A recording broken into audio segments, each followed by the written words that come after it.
Hello world, it is Wednesday, October 19th, 2022, and looking out the window at Defiance, it's kind of overcast today and windy, and I think there's going to be a little unsettled weather this morning with some chances of rain.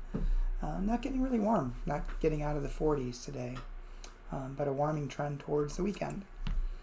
The devotion for today is entitled Long Division, written by Matt Laney. Matt bases the devotion upon the Gospel of Luke, chapter 12, verses 51 through 53, abridged, New Revised Standard Version. Do you think that I have come to bring peace to the earth? No, I tell you, but rather division. From now on, a household will be divided, father against son, and son against father, mother against daughter, and daughter against mother. And then Matt writes,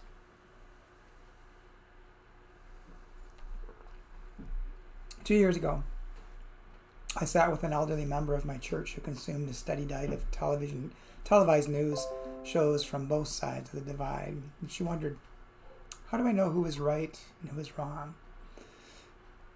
Sometimes it's hard to know who is right, I said, but it's not hard to know who is dead wrong. Those who draw applause from neo-Nazis and other white supremacists. It's jarring to hear Jesus talk about dividing families. We prefer to think of him as an inclusive and embracing, which was exactly the problem. Not everyone was into it. If you are invested in and benefiting from a system controlled by a few people who are above the law, you might be threatened by an egalitarian vision where everyone's worth and voice are equal. Conversely, if you resist systems of dominance and draw attention to the marginalized and unheard, you will be labeled divisive, and probably socialist too. Members of your own family might see you and your ideas as repugnant and dangerous. How do we know what is right and what is wrong today? We can look at where the Nazis gather. We can also ask ourselves, would I rather be included for who I exclude, or excluded for who I include? As in Jesus' time, if God's expansive love feels threatening, we are not only on the wrong side of history, we are on the wrong side of the gospel. And the prayer. God, cure me from the need to be right. Grant me instead the humility to know when I am wrong. Amen. Well, a couple things this devotion reminded me of. One is that the sermon for this week is based upon the story from the Gospel of Luke, where there's a Pharisee, very prominent position in the temple, praying out loud and eventually thanking God that he's not like the tax collector who is over in the corner trying to hide, beating his chest and saying he's not worthy. It's hard because I think all of us can be righteous, self-righteous at some time, and thanking God that we're not like the other people.